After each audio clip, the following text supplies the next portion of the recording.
మన ప్రభువును మన రక్షకుడైన యేసుక్రీస్తు నామమున అందరికీ వందనాలండి. దేవునికి స్తోత్రాలు. కృపగలిగిన దేవుడు, కరుణావాత్సల్యం కలిగిన దేవుడు మనలందరినీ ప్రేమించి మనకిచ్చిన ఈ నూతన దినమును బట్టి, ఈ మంచి దినమును బట్టి సమస్త మహిమ ఘనత ప్రభావములు యేసయ్యకు మాత్రమే చెల్లునుగాక. ఆ కృపగలిగిన మహా తండ్రి మనల్ని ప్రేమించి ఈ నూతన దినములో మనకి ఇచ్చిన దైవవాక్కు కృపావార్త. సంఖ్యాకాండ గ్రంథము 24వ అధ్యాయము 5వ వచనము. యాకోబు నీ గుడారములు, ఇజ్రాయేలు నీ నివాస స్థలములు ఎంతో రమ్యమైనవి. దేవునికి స్తోత్రం కలుగునుగాక, దేవునికి మహిమ కలుగునుగాక. యాకోబు నీ నివాస స్థలములు, ఇజ్రాయేలు నీ గుడారములు ఎంతో రమ్యమైనవి.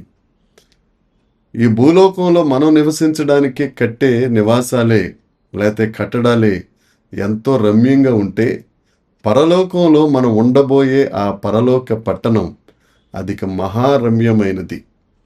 అందుకనే దైవలేఖనాలు చెప్తే, దేవుడు తన్ను ప్రేమించు వారి కొరకు సిద్ధపరిచినవి అవి కంటికి కనపడవు, చెవికి వినబడవు, హృదయమునకు గోచరము కాని వాటిని మన కొరకు దేవుడు సిద్ధపరిచి ఉంచారు.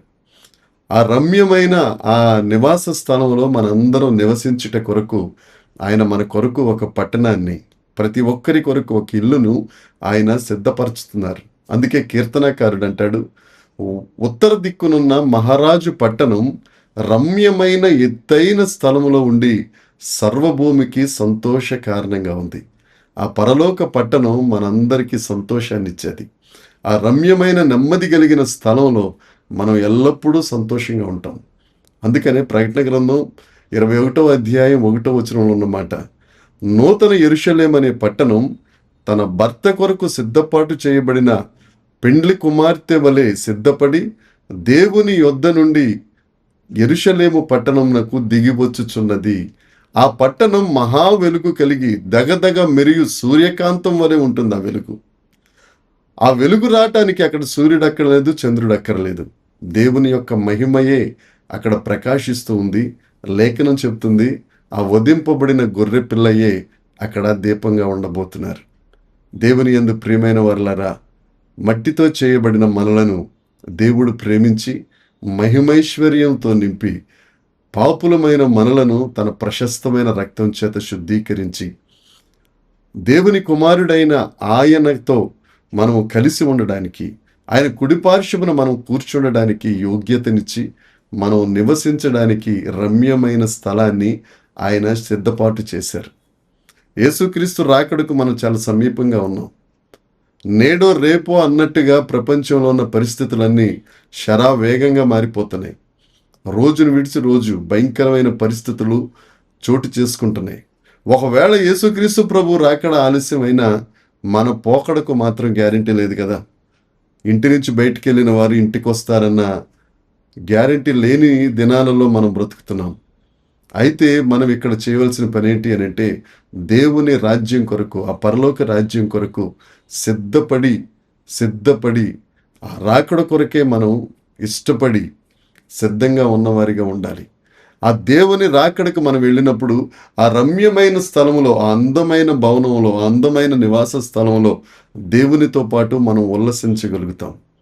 పాత నిబంధన భక్తులందరూ అక్కడ ఉంటారండి.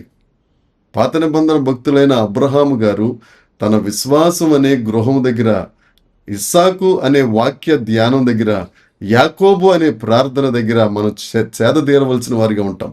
అక్కడికి వెళ్ళిన తర్వాత మనం వారందరినీ చూస్తాం, వారితో ఆనందిస్తాం. ఎంత అందమైన, ఎంత ఆనందమైన, ఎంత సంతోషభరితమైన పరవశించే గడియల్లో మనం గడపపోతున్నాం. ఒకసారి ఆలోచించండి.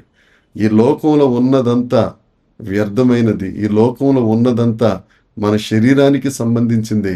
చెడ్డ కాలంలో మనం ఉన్నాం, చెడ్డ రోజుల్లో మనం ఉన్నాం.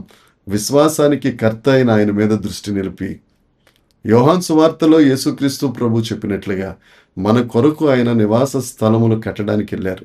ఒకవేళ అక్కడ అవి లేకపోతే నేను మీతో చెప్తాను కదా అన్న దేవుడు నమ్మదగిన దేవుడు కదా. ఆయన వాగ్దానములన్నీ నెరవేర్చిన గొప్ప దేవుడు, నెరవేర్చబోతున్న దేవుడు.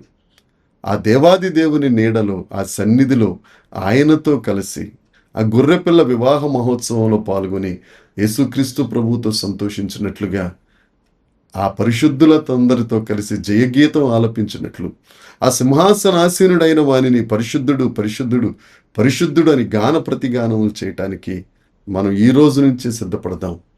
ఆ పరలోక రాజ్యంలో ఆ దగదగ మెరుగు ఆ సూర్యకాంతము వంటి వెలుగులతో నింపబడిన ఆ పరలోకపు రాజ్యంలో మనందరం యేసయ్య ఎదుట సంతోషంగా ఉందాం.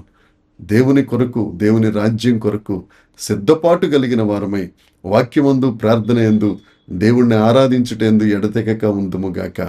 దేవుని యందు ప్రియమైన వారులారా, మన గురి, మన గమ్యం ఒకటే, పరలోకానికి వెళ్ళిపోవడమే, స్వర్గానికి వెళ్ళిపోవడమే, మోక్ష రాజ్యానికి చేరిపోవడమే. కాబట్టి ఆ దిశగా మనం అడుగులు వేద్దాం. పరిశుద్ధాత్మ దేవుడు మనందరికీ సహాయము చేయనుగాక. దేవుడు ఈ మాటలను దీవించునుగాక. ప్రార్థన చేసుకుందాం. పరలోకమందున్న మా తండ్రి, పరిశుద్ధుడా, కృపగలిగిన దేవా, నీకు వందనాలు ప్రభువా, నీకు స్తోత్రములు. యాకోబు నీ నివాస స్థలములు, ఇజ్రాయేలు నీ గుడారములు ఎంత రమ్యమైనవి అని బిలాము పాత నిబంధనలు చెప్పిన ఆ పరలోక పట్టణం మేమందరం చేరుకోవడానికి, ఆ రమ్యమైన స్థలములో, ఆనంద స్థలములో మేమందరం ఉండడానికి కృప దయచేయండి. అట్టి దాని కొరకు ప్రభువా, ఇక్కడ బ్రతకగలుగుటకు కావలసిన సిద్ధపాటును పరిశుద్ధాత్మ దేవుడా మీరు మా అందరికీ అనుగ్రహించి మహిమ పొందుమని నజరేయుడైన యేసుక్రీస్తు నామమున ప్రార్థించి అడిగి వేడుకొనుచున్నాము తండ్రి. Amen, amen. దేవుని కృప మనందరికీ తోడుగా ఉండునుగాక. Amen, amen, amen.